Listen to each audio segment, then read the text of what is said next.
the Gaming Institute. Today, we have the honor of speaking with a master of the visual aesthetics, the one, the only, Mr. Dan. How you doing today? Doing pretty good. How about you? I'm doing phenomenal. For the people who don't know you, I would love for if you could kind of give like a 30,000 foot view of like who you are, what's your story, and how you really got to this space. Sure. So currently, I'm the chief visual officer of Manticore Games. We make a platform called Core. You can see it at coregames.com. What we're building, it can be described as, I guess a platform for creating and distributing and playing multiplayer virtual experiences. Depending on how familiar you are with Roblox, that's a really good analogy, except for, obviously Roblox is kind of catering to a younger audience. And we really set out to broaden the demographic and appeal of what's possible in that space. Creating games or any sort of virtual experience is really tough in its own right. Especially multiplayer. Multiplayer just basically means you can't do it unless you're a huge studio with millions upon millions of dollars. And even then, it's a huge challenge. So we try to make that, take all of that complexity away and let you just focus on making fun, engaging experiences. So you can come to Core, make even just a world if you want to focus on that. We have a lot of world builders on our platform, or a more involved game, and publish it. And in one click, you can be playing it with your friends. It's an extremely fast iteration loop. So that's what I'm currently doing. My path here has been interesting. I come from a pixel art background. In the mobile era of gaming, I kind of missed the golden age of game development with the Nintendo, Super Nintendo, and stuff like that. But mobile has been interesting. In the pre-iPhone era of gaming is where I started, where it kind of largely echoed the history of gaming, but in fast forward. So it went through all the same steps that console gaming and PC gaming went through. And what are those steps, just to make sure we're all on the same page here? Oh, sure. It starts off with, pretty primitive graphics. I'm not sure if you remember, the games that we used to play on our phones were, Snake, right? Like literally 1-bit pixel art games. You can barely even call it art, right? Like they're just pixels. It's mostly color. Yeah. Yeah. And then it went into, kind of like this 8-bit era where we're making things with, we have sprites, but limited colors and stuff like that. And then it went into kind of, we have more colors available to us now. So now we can do pre-rendered graphics. We can make stuff in 3D, but then render them out as 2D sprites. And then eventually we went to low polygon, like real-time 3D gaming. And now it's basically like what's happening on mobile phones is almost indistinguishable from what's happening on consoles. So it's been fun riding that wave in fast forward. I love that.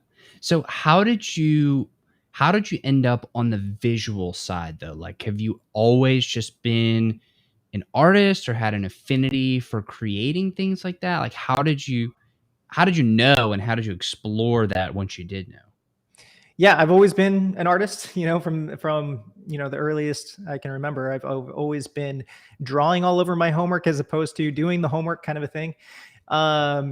Did not bode well for me and my teachers. But yeah, I've always been an artist at heart. How I got into the art side and gaming specifically is kind of an interesting story. I wanted to be a coder. I wanted to be a programmer for games. And in elementary school, they had these Scholastic magazines, and I didn't care about the books. But at the very back page of the Scholastic magazine, there's always this small little section for software. And one time that I had this, one of the pieces of software that was advertising was Interplay has learned to program BASIC. And it was advertising you can make your own games. BASIC being one of the most popular languages of the 80s, and it's supposed to be a very approachable language for people to start learning on. And so I got that, fully expecting that was my future. It hadn't occurred to me that you could, do that.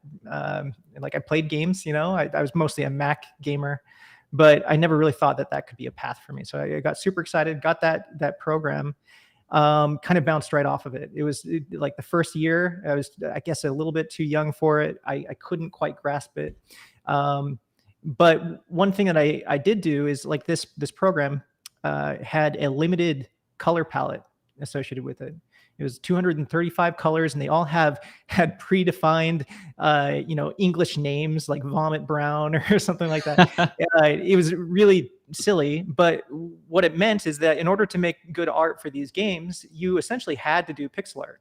I didn't know what pixel art was at the time. I didn't know that that's what I was doing, but I started making pixel art for these games, collaborating with other people, also using this software. And eventually I found online communities that were also kind of trying to keep this dark art of pixel art alive. Back then it was dying. Like people were forgetting about it.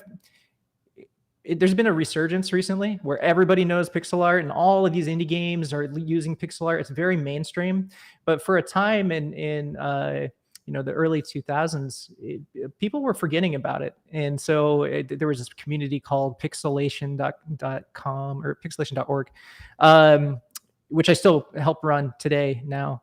But anyway, I started learning the craft there. It kind of used that as my art school.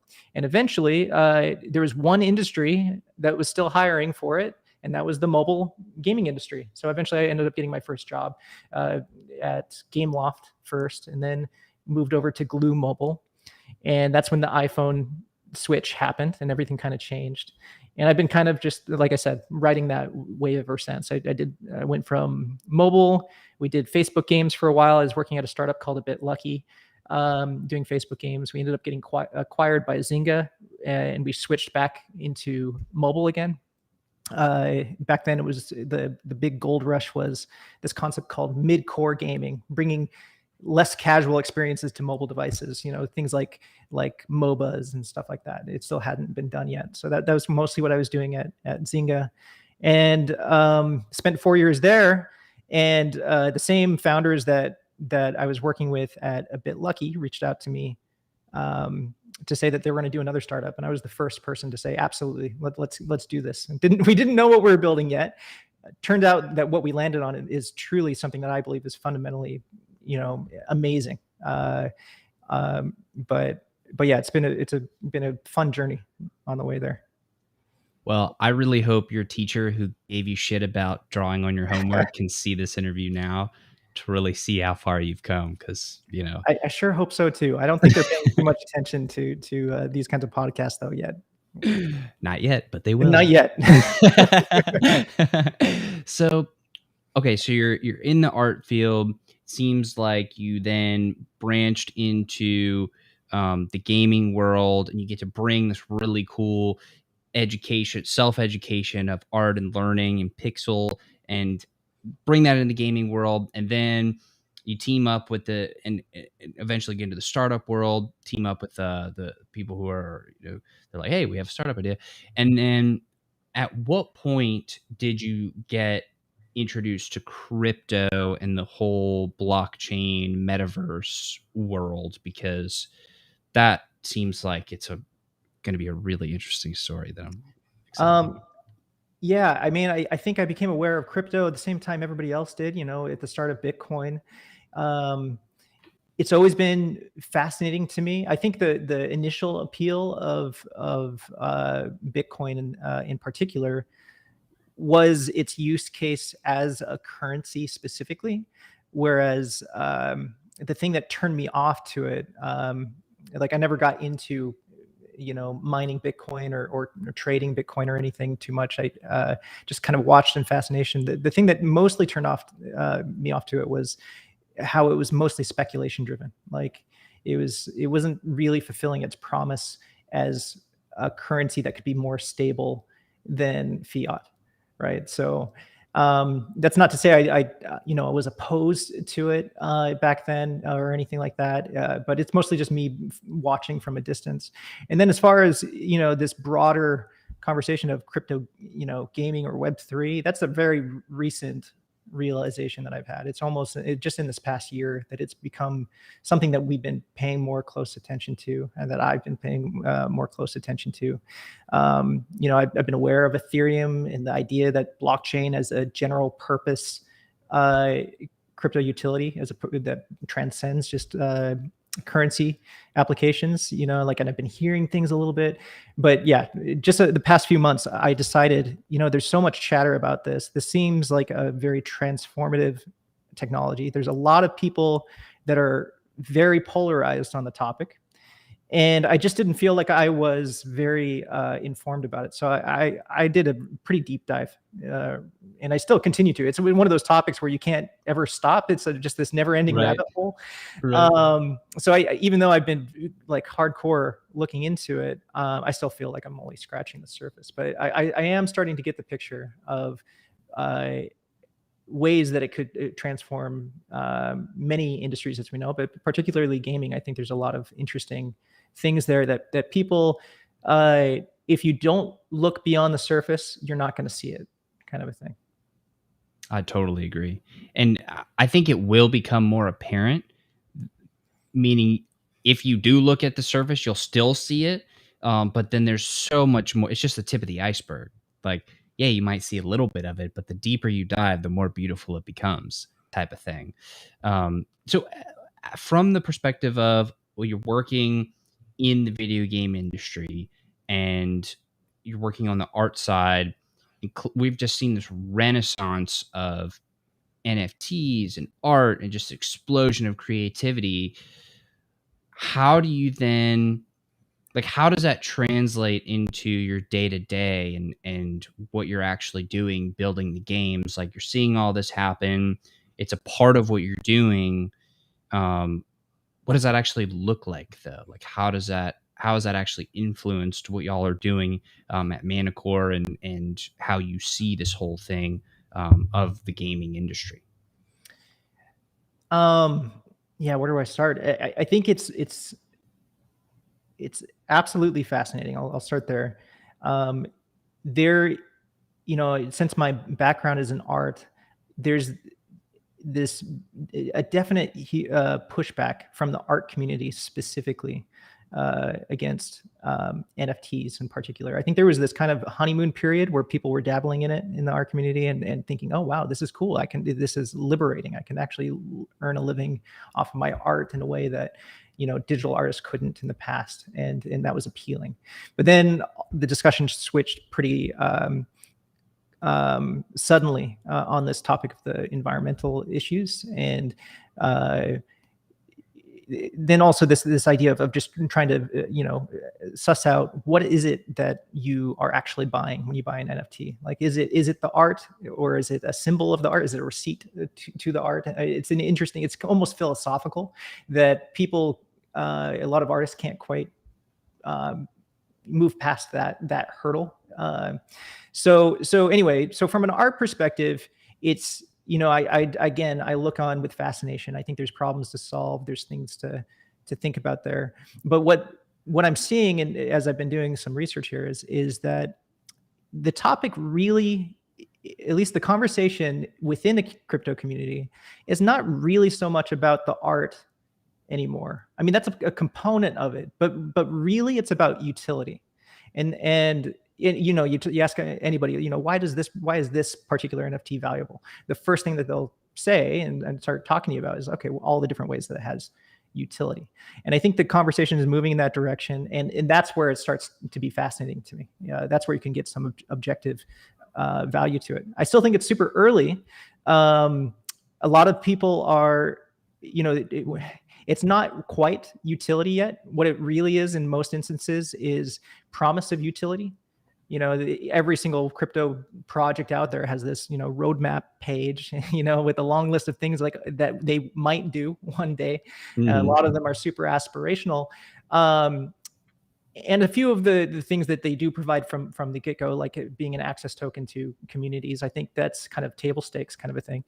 But the hard stuff, most people aren't actually doing. They're promising, and they might not have the actual expertise to achieve it.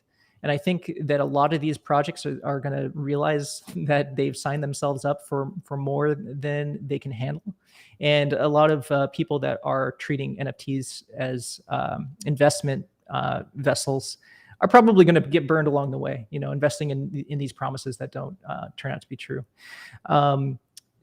There are a few people that are doing it, putting a lot of effort on executing on their promises, and that's interesting to me. So like how we look at the NFT space, from Manticore's perspective, again, is something that we just keep a really close eye on. We're not really, we don't have any plans to do anything in that space right now. But it's not hard to imagine the use case there, right? Like, unlike a whole lot of other projects in the same vein, whether it's the Sandbox or Decentraland or Blankos or anything like that. What Core offers today is actually like far, far more utility than any of these platforms can offer. Like they're all promising, oh yeah, at some point you can do something with your land. What are you going to do with your land? We don't know. But on Core, you can today build these virtual experiences, these virtual worlds, so like, I guess the utility side of the equation is already solved, right? So anyway, that's mostly our perspective right now, is just keeping a close eye on the space and see how it evolves.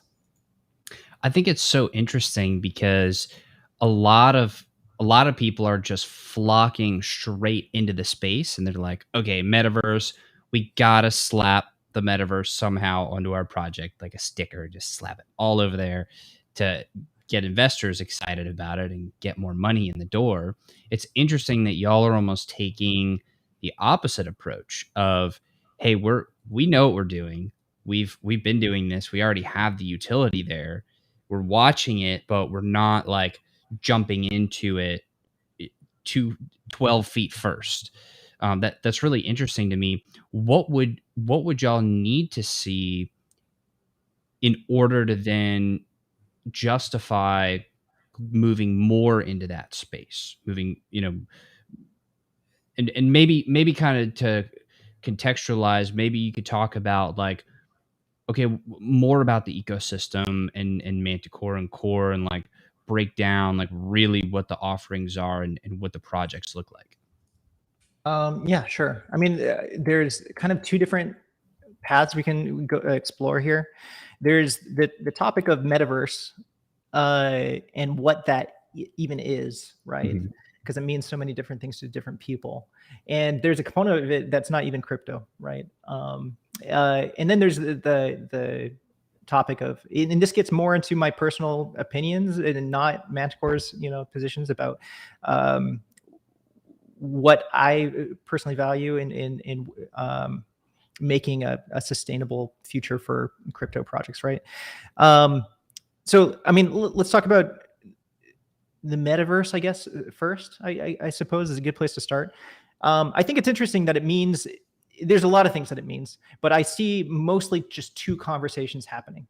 There's the crypto space definition of metaverse, which relies, that mostly leverages as a main pillar interoperability, is the pillar for which defines most of the metaverse, and then all other things kind of orbit around it. And then you've got the kind of the centralized approach to metaverse, where this is the perspective that you see companies, large companies, Microsoft, Facebook, and stuff like that, Fortnite. Their perspective of the metaverse largely revolves around the pillar of immersion, right? And they both have components to it, and it will be interesting to see which side becomes more or gets more traction first. There is this interesting place where they kind of collide, where they intersect. The one piece that I see where they intersect is avatars. Even though they intersect there, they're very different in their definitions of what they mean by avatar. Currently in the crypto space, avatars means profile pictures, these baked out, limited series of whatever, Bored Ape Yacht Club or whatever. Whereas on the immersion side, people mostly focus on identity and representation and being able to express yourself, self-expression. And where that merger is, I think, is a really exciting space potentially in the future of crypto and metaverse stuff. It touches upon something that I'm not seeing too much in crypto, which is this idea of composability that's not quite seen. And what does that actually mean? Right now, composability. Right. So, I mean, I imagine instead of buying just one, profile picture that speaks to you, you have something that you can collect items for, and it's like, okay, I want this jacket, or I want this fashion, virtual fashion, in a sense, something where you can craft your identity rather than just subscribe to one. And I think that is a more sustainable thing in the future. Right now, the entire crypto space is very optimized for its current demographic, which is to say, it's kind of a small demographic still. It's kind of surprising to me how small it is. You look at how many unique wallets there are on OpenSea; it's a surprisingly low number. But so it's optimizing for this smaller demographic with really deep pockets, right? And so and also using a technology that is super expensive to use, right? So all of these things kind of are factors that make it to where the only really viable thing to do is what we're currently seeing. These super scarce, like artificially scarce runs of assets that are treated mostly as investment vessels. And I'm more interested in the future of that, where it's more sustainable for individual creators, like virtual fashion creators, or virtual, world creators, or game developers and stuff like that, where it's not so based heavily on scarcity, right? You look at these really cool projects like the Loot Project or whatever. The floor is so high that most people can't get in. It's not a mass market thing. And even if you could get in, like theoretically, like you could buy in, it's only for 7,777 players, right? And I know there's people trying to make that more broad, but just in general, that's where the crypto space currently is. It's catering to very small populations of people who are interested in finance, and I'm more interested in breaking out of that paradigm and being more mass market, right? Like what does my family, who has no interest in crypto, want to do in the metaverse, and how could blockchain technology aid in that world, right? Does that make sense? Yeah, I think it does. And I think that's actually one of the biggest issues right now in crypto and in the metaverse, is that it's not really easily accessible to a lot of people. I mean, I think about this all the time. Like, how could I get my mom into crypto? It would take a lot. I would have to have a video, step-by-step guide, screen sharing, showing her exactly what to do. And I mean, she's a smart person, but still, it's just there's so many steps. The on-ramps are just they're not cutting it at this point. And then once you get there, it's like, okay, well, first of all, where am I? What exactly am I even doing here? And it just feels like it's not this cohesive, really smooth, visually appealing journey at this point. It definitely feels like there's a lot of excitement, a lot of scattered talent, and really cool things, but there's not like a glue that kind of brings everybody together besides community, which is kind of like the only thing we have. So from your perspective, like, what is the fix? I mean, I think it's going to be through games and gaming, but we have a lot to go there. But what's your opinion? Yeah, in some sense, gaming is the one piece of the metaverse that's existed for ages now, right? In one form or another, whether it's Habbo Hotel or Second Life or World of Warcraft, they've all been the game version of the metaverse in some prototype form, right? Some early form. So we've got a lot of experience about what these social experiences can mean in terms of gaming. But the thing is it's a hard question to ask, like outside of gaming. It's a hard question to ask even without the crypto conversation, right? Like Facebook, for example, this put a lot of money putting this presentation together of what their version of the metaverse can look like. And still, I don't think they made a very compelling argument about what you're supposed to do, or why is it better to do those things in the metaverse as opposed to our current paradigm of things. Most of it that they depicted is kind of the same stuff that we can already do, but with more friction, right? And if there's ever more friction, people are just not going to use it. I mean, that's what the web has kind of taught me over the past, couple decades. It's a race to the bottom of removing the most friction possible, and those are the things that win. And the metaverse kind of seems like it's going in the opposite direction. So I think answering that question is not even related to crypto. I think crypto motivates it. I think crypto has been probably the biggest motivating force for adopting a lot of these things that we could have done all along. Like interoperability is not something that is exclusive to crypto, but it is motivating like none other, right? Like people are putting real dollars and they are invested literally into the idea that these assets should mean something. They just don't have a context quite yet. So I think there's room to be able to leverage the momentum and passion that crypto provides, but you still have to answer the real utility problem, right? What do you do? Why is it compelling to spend time in a metaverse space in the immersive sense of the word? And that's been kind of the largest focus that Manticore's been, focusing on right now.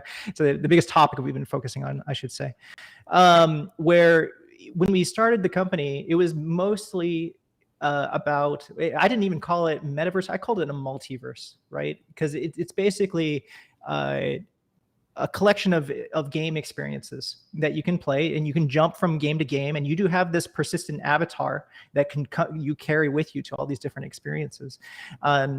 But I didn't quite want to define it as a metaverse because they were still kind of siloed experiences. What happens in one game doesn't really influence anything from other games. And the only interoperable piece of it was your avatar, which, granted, that is an important piece. I mean, that is probably the most important piece, your identity in these virtual worlds. But we're realizing that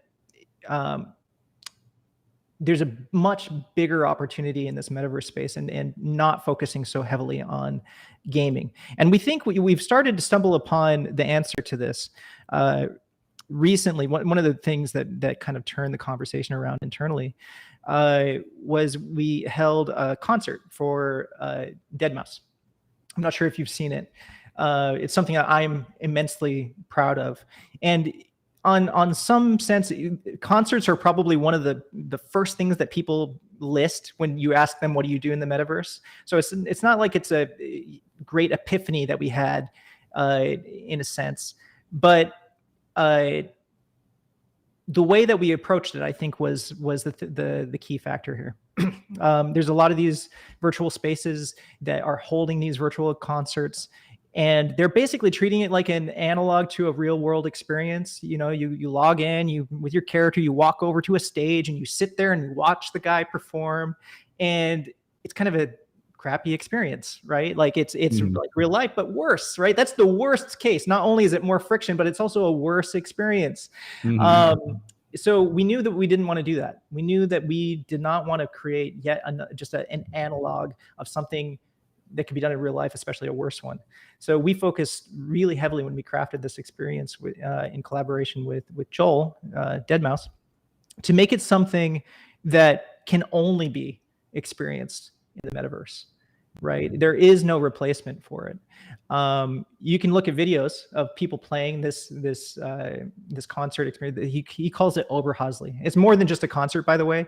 Joel envisions Oberhasli to be his virtual space, his virtual metaverse of sorts, for which he wants to continually evolve and release content on and stuff like that in the future.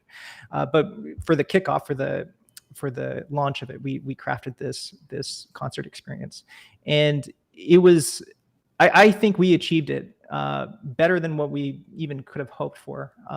The sentiment from his fans was just phenomenal. Everybody just loved it. Gaming community tends to be a very tough crowd to please. They're very critical. I'm used to seeing lots of negativity. This was the exact opposite of that. And it opened our eyes to saying, wait a second, there are experiences that we can craft for people in this broader context of the metaverse that is of high value to them, and in a way that they literally cannot experience it otherwise. And so you can find videos of this on YouTube if you want, and you can get kind of a sense for what you would get. But even that is not a great replacement for what it's like to actually play through it. Which, by the way, it is live right now. If you go to coregames.com and search for Oberhausley, you should be able to find it there. And I would highly encourage everybody to go check that out. I'm a huge fan of Deadmau5 myself, so that's very exciting. Actually, I think that's how I heard about Manticore, was through that event. I mean, I was wildly impressed by just the sheer talent that congregated to put that on.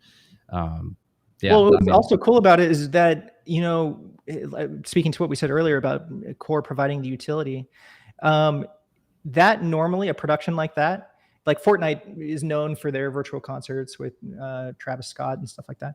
That was pretty much all hands on deck for them. Like pretty much every person that they had to throw at that problem, they did, and they spent untold amounts of money and effort to make that happen. But our tools are so good that we did the majority of that work in just a couple months, which is insane. And with just a fraction of the team that they had, you know, a tiny fraction. You know, we're still a startup, we're growing, but nothing compared to, you know, Epic, right? So it really lends or at least it validates the idea that there's real utility for a new wave of creators to be able to create these virtual worlds and experiences, democratizing that creation process, much in the same way that you can say that YouTube democratized making video content, right? Like anybody could produce video content now, and it kind of transformed what it even meant to be, you know, a video producer. Yeah, I forget where I was going with that. Well, that's amazing. It's interesting. I feel like in the beginning, kind of the beginning of our conversation, it almost seems like, in a way, it almost felt a little bearish on the metaverse and crypto, at least right now. Maybe that's just more of like, you're so deeply integrated into the space that like you see the problems firsthand because you're dealing with them and working with them every day. But then, I mean, that's a game changer, putting on like a metaverse music festival with Deadmau5. Like when people just see that name, they're like, oh, wow, this is real. That just brings so much credibility to it. And it seems like you're pushing it forward at the same time. I mean, does that exist? Is that almost like some sort of inner conflict or tension there of like, there's so many problems with it. We do have so much work to do, but at the same time, we're pushing it forward. Like, oh yeah. I mean, it's a huge conflict. At the same, I mean, maybe conflict is a strong word, but it's something that is a tough problem, right? We've stumbled into proof that validates that it exists. You know, we validated that broader virtual experiences can be valuable to people. But the trick now is to how do we continue that? What are more experiences that qualify in the same way? And it's tough, you know, you're trying to say, oh, you can do your work meetings in a virtual experience. No, I don't think so, right? Like how is that more valuable or easier or whatever than doing a Zoom call? I mean, maybe there is a use case yet, but it can't just be as simple as, oh, but now you can do it virtually. Now it's immersive, right? I don't think that's enough of a value add. So, we're continuing to explore this, and we have a pretty good foundation for what we think qualifies as something that could be fundamentally a more valuable experience than a real world analog. Just recently, the Video Game Awards happened, and we had a virtual collaboration with Jeff Knightley, right? The host. He built a world in Core called Axial Tilt, where you could watch the Game Awards in Core, and then there's a bunch of virtual kind of mini games and experiences you can do while you're doing it. There's even a red carpet kind of experience for people going to watch this event. So yeah, it's something that we're still exploring heavily, and it's just definitely not it's not an easy problem to solve.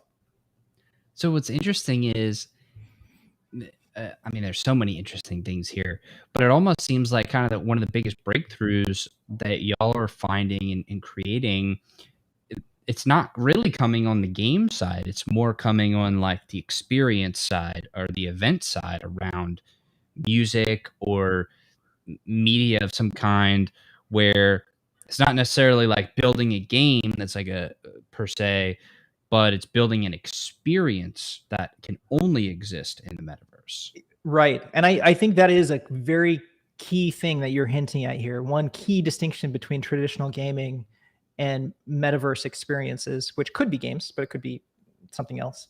This idea, the key word is events, right? Things that happen at a specific time that you had to be there to experience it, kind of a thing. So when we launched the concert experience, that's how it was initially. It was a live thing that you had to show up for at a specific time. Same thing with the Game Awards, right? It's a real, well, I shouldn't say real world event. It's a virtual world event, right? It's something that has importance because it's singular, right? And I think those kinds of experiences are very important to focus on. A lot of metaverse games that I'd put in under that umbrella, like World of Warcraft or Second Life or something like that, they had a lot of those types of experiences. But games where it's like round based, okay, you go in, you play around, you win or you lose, that's not very metaversey, right? So yeah, I think it can be games, but you're right that finding what kind of events make sense in the metaverse is kind of the key to having this Cambrian explosion of actually executing upon building out what the metaverse actually is. It would almost be a super cool way to bring all of that together. And obviously I'm biased towards games, started the Crypto Gaming Institute, so I'm pretty totally biased here. But I could almost see like an event, and I'm thinking back to WoW days. They used to have like the annual fishing event or something where they would have all these super cool prizes and different cosmetics and different bonuses, and it was a big to do. But I could almost see a world where, or multiple worlds, where different games could almost intersect at a period of time, where let's say it's two shooting games, right? Like two Call of Duty-esque games. Well, maybe they have like a humongous war between the two player bases where it's like, all right, this game over here meets this game, and there's like a neutral territory where they all meet and they're trying to go conquer that, and they like fight each other. Maybe that's how the event experience could be ported into games to push that forward. It's somehow, you get what I'm I get it. I think that's an amazingly good insight. Yeah. And that's what we're actively trying to build out. It's like, how do we break away from individual siloed game experiences and provide creators tools and APIs to be able to have things that persist not only across game sessions, but games themselves, right? And this is one of the aspects that crypto focuses heavily on by default, is this idea that of interoperable ownership, right? Like the things that you do in one, let's say DApp is something that you can leverage somewhere else. Now, again, mostly it's based around financial devices like investment and trading and stuff like that, but it doesn't have to be. And I'm excited by the prospect of what blockchain could provide gaming in that sense, right? Like it touches upon a lot of the same stuff. These transcendent, interoperable pieces that can go beyond any one experience. So, how far out do you think we are from like a AAA game experience living solely in the metaverse and really getting to the point where you're like, wow, this is what we've been waiting for? I think we'll all know it when we really see it and we're in it and I think it's both immersed in it and being able to take it other places. I think it has to be both, like the interoperability and the immersion. I definitely think those have to come to meet at some point. But like, how far do you think? How far out do you think that'll be? And who do you think is going to be the first one to really get there? It's I mean, that's a tough tough question to answer. I think it's going to be, it's hard to answer because I don't think it's going to be a binary thing. Like I don't think it's going to be, hey, we made it, kind of a thing. It's going to be one of those incremental things, much like what I talked about with my experience with mobile gaming and how it kind of went through the same steps and fast forward, and it just got better and better and better and better. I think that's what's going to happen here. The fascinating thing about crypto is that it's like jet fuel in this engine, because the financial motivations are influencing the adoption of it, the corporate adoption of it, extremely fast. It's basically the topic of discussion behind the scenes of every major company. There are of course AAA game companies included, right? So they're probably going to do stuff with crypto, but is it metaverse, right? And then there's other people that are focusing on metaverse, but is it like a AAA game experience, right? The problem partly is that metaverse is such a ill-defined term, like I talked about earlier, people focusing on different aspects of what it is, that I don't think it is going to be easy to tell when we've achieved what you just said, right? It's going to mean something different to different people. We won't even know when we get there. Yeah, for sure. That's hilarious. Well, I want to thank you very, very much for all of your time thus far. Just have a couple more questions for you, then Sure. we'll start to wrap it on up. But I've asked a lot of people, what does the future look like? And one of the things that has kind of been like a recurring theme is a lot of people have just said it's going to be weird. We don't exactly know how it's going to be weird, but it totally is going to be. From the art perspective, I know we kind of just talked about it in the macro, but I want to drill down into the art and in the aesthetics of it. Like, what is that going to look like? What are you most excited about for the future of the art side of all of this? Yeah. I mean, now we're touching upon my actual day to day, the stuff that I actually get paid to do. It's a great question, and one that we're trying to solve, or have been trying to solve, or I would say successfully solved for a while now. There's an interesting story about it. So when we so making video content is somewhat easy. You have a camera. There's software, very easy software to use. You throw your clips together, and you can go deeper, as deep as you want into it, into more and more layers of complexity. However, making game content, 3D game content, is still insanely technical, right? I don't think we can have this mass creator economy of virtual experiences if creators aren't more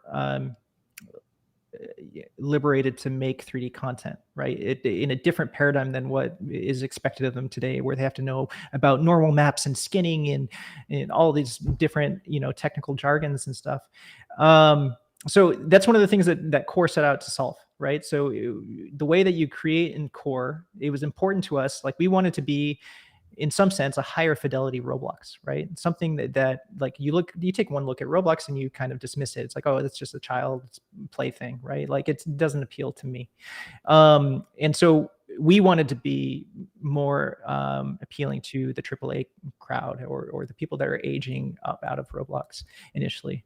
So aesthetics was always a super important part, and I didn't think that we could achieve it if we just let people import whatever model that they wanted to, right, from 3ds Max. They just download something from Turbo Squid or something, and just like they do in Roblox, you can find a 1,000,000 polygon Lamborghini right next to this, 4 polygon cube character or whatever, and there's just no cohesion. And cohesion was an important part for me in order to have this idea where it's easier to make something good, something that looks good, than it is to make something that looks bad. So what we did is, like, the initial hypothesis was, well, we'll just give them a whole bunch of pre-made assets, that are high quality. We'll make those assets for them. We'll make an AK-47, we'll make a car or a couch or whatever it is.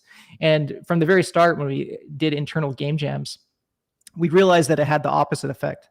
By giving them these high quality assets, we actually drove the overall quality of the platform down in an interesting way.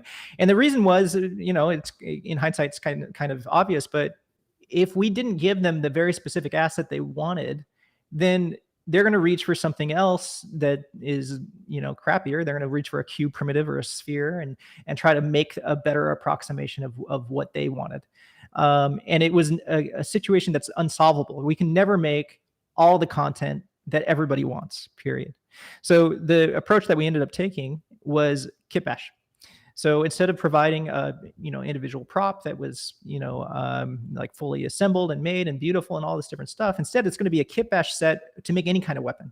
And we have this amazing material paradigm that you can apply any material to any object, and it retains its that model's original normal maps and stuff like that. Again, kind of getting into the technical weeds here, but there's a lot of proprietary technology under the hood that makes this a magical experience that you just don't get in other 3D software, right? So you can now, it's almost like a Lego approach to 3D modeling. And that's why we were able to make this dead mouse experience, or any experience on Core, super quickly, super efficiently, because we have all these parts and you just kind of assemble them and you customize it and you get these really compelling experiences. Now, I don't think that's the full answer, right? That's for the casual user. We still need the hardcore creators that are interested in making their own models, their own characters, and stuff like that. And we plan to continue to open up the platform for those types of creators, where if you don't want to subscribe to our specific, avatar paradigm with our character proportions, okay, upload a snake, or whatever it is that you want to be.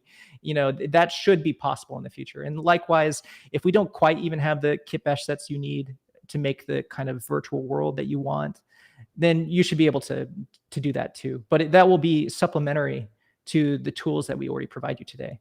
So anyway, long story short, having this new paradigm for creating art in the metaverse, I think, is important in order for the metaverse to succeed. Otherwise, only the true experts of their fields are going to be the ones producing this content, and it's not going to scale as well as we envision it to.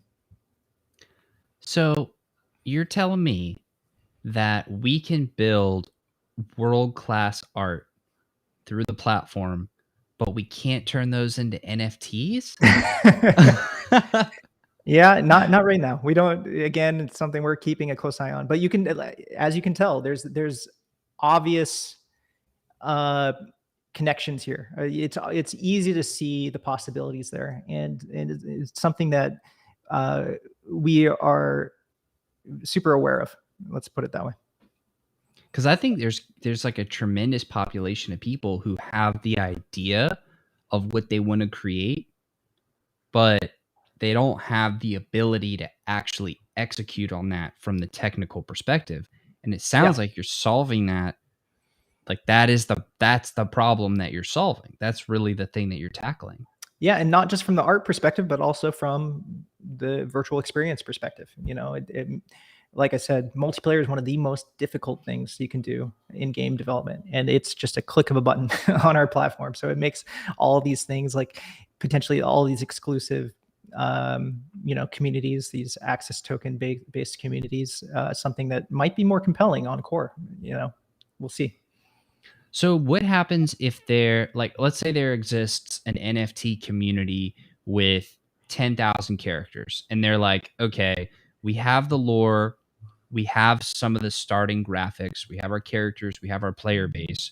We want to create a virtual world where we can then play and exist. Can they, or is it feasible to expect in the future, or feasible to hope for in the future, that they can then port what they've already done into the platform and then build the world from where they're starting? I think it's possible for sure. This question kind of gets at the heart of what interoperable actually means in the virtual world context. A lot of people get hung up on this, saying, well, from a game design perspective, this is totally not scalable. You can't support any NFT under the sun in your game because things are balanced different ways. And even the representation, how they're depicted. How are you going to represent your 2D JPEG as a 3D model in your game? Are you going to make everything, anyway, I think that's overthinking the problem. I think interoperable does not mean interoperable with everything. I think interoperable means the opportunity to be interoperable. So like if somebody was compelled to make a virtual experience for like Bored Ape Yacht Club or whatever on Core, well then okay, they'd have to put in the work to make what the representation is of those assets in this new context and give them new functionality or something like that. But the interoperable component of it is the again the NFT as an access token, right? It's something that says yes, you do or you do not have this thing, and you have permission to use this thing in this other context. So we already see this a lot in this space where like the Loot project was the one that opened my eyes most to this paradigm of people like these assets just exist out there, and he had no intent to develop a context for them, and he specifically was encouraging others to do so. It truly is like the first test case of what interoperability can actually mean in practice in this crypto metaverse universe, right? So it's fascinating to me. I think it's absolutely fascinating. I actually have a dream of one day all of the different games, there'll be like portals between them, and you can like hop into a portal, and from whatever like game A that you're in, you can go all the way to like game Q, and you just pop into that new game, and you then exist there, and you can keep playing, and it's totally seamless, like from one to the other. There almost has to be like a universal translator that would kind of help, like, okay, you have these stats in this game, and that equates to these stats in that game, and then the rendering has to be different. But like, you know what I'm saying? Like, is that not the dream though? Like, I mean, that's kind of what we're doing, right? Like if you load up Core today, you get that experience, right? You can load, the first thing you load up into in Core is kind of this hub world where we surface a lot of the top games of the day or various events that we're doing in the metaverse sense. And you literally walk through a portal just as you described, and suddenly you're in this new context. And there's different rules that apply in this context, and there are some transcendent pieces, namely your character. And we again, like I described, we hope to make more and more pieces of the core experience transcendent beyond the character. But yeah, that's exactly what we aim to achieve. That is our dream. Absolutely. well, that is something that we share in common. I mean, I think that is going to be so powerful for gaming and for the world. And yeah, I'm excited. How far do you think we are from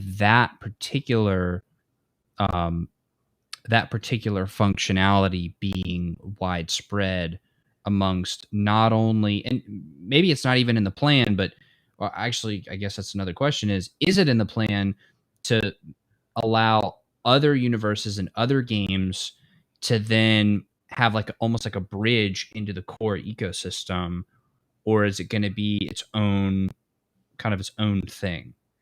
Right now, what we're executing is kind of this our ecosystem. It's kind of a closed ecosystem. I can imagine a world in which where it becomes broader than that through use of treating it like a standard. Like right now we have a level format and we use Lua. There could be a world where it's, you know, clients interpret that same spec, that same specification, in the same way that different browsers interpret HTML and JavaScript, right? It's just a different one that focuses on 3D assets. That could totally be a thing that happens in the future. Right now, we're focusing on making that a cohesive experience in our own ecosystem. And then again, we don't have plans for this right now, but just me, speaking for myself, that I think that's one of the things that NFTs do provide, right? People forget that NFTs are more than just images, right? Like they can be anything. They can be full-fledged applications themselves. It's smart contracts, right? With special functionality on them. That could be the piece that you can plug into. That's actually the one thing that people miss about blockchain, I think, the most, which is it's more than just a distributed database. It's also an open API by default. And that's the most fascinating part to me. It's one of the things that Web 2.0 promised, and for a time almost started to achieve, right? Like for a time, everybody had these open APIs and people were making these really cool emergent apps by mixing this API with that API and stuff like that. And then almost overnight, it all shut down. It was just a very strange thing, but you can't do that you can't shut it down on blockchain. Every single project that's up there has an open API and you can read who has what. And it could produce these emergent experiences that potentially even something like Core could recognize. Oh, you have this thing over here, that means something over in our world, kind of a thing. So that's what I was saying about the translator. That there almost needs to be like this universal translator, and maybe it takes it from the metadata of the NFT itself, but then it has to almost be able, like it has to be able to interpret and then replicate or like regenerate as in the new place where it's going. Yep. So yeah, I think that's going to take somebody much smarter than myself to figure out. But I see two separate approaches. There's a standards approach to interoperability, get everybody on the same page to implementing the same spec, and then you can have things like that happen. Or you have opt-in interoperability. Those are the kind of the two separate paths in my mind. Loop Project is exploring the opt-in, and NFTs themselves are a specification that are exploring the standardization approach. And I think they both can play with each other in interesting ways. I think so too. So I want to, again, be very respectful of your time. What question should I be asking you that I just wouldn't think to ask? I have no idea. Maybe you can ask me, how can I play Core right now? How can I play Core right now? Leading question. But yeah, it's something that I am super passionate about. I do think has the potential to truly change gaming as we know it. I think we have such a head start compared to everybody else in being able to achieve a lot of the stuff that people only dream about or are only promising. And it already exists today, right? And so I encourage everybody to check it out. Again, it's coregames.com. Wonderful. Well, thank you so much, Dan, for coming on the show. I really, really appreciate your time and your insight. This has definitely been one of the more interesting conversations on the whole show, because I think a lot of people get swept up into being ultra bullish, and they're like, yeah, crypto, there's no problems. There's nothing wrong with it. We're already there. And I think here it was really interesting, like, despite, I think, what I'm hearing is macro bullishness, there is some short-term concern of like, hey, we have a lot of things that we need to do. We have a lot of work that needs to get done. There are a lot of things that are just not smooth, not clean, and not ready for prime time. So I appreciate you giving us a dose of the reality from that perspective. So thank you very much. Yeah, absolutely. It was nice talking. You too. Well, everybody, thank you all so much for tuning in wherever you are across the world, across the meta world, no matter what time or age this is. This is in 1 trillion years from now. I hope things are awesome then. So, anyways, take care, and I'll talk to you all in the next episode. Thanks.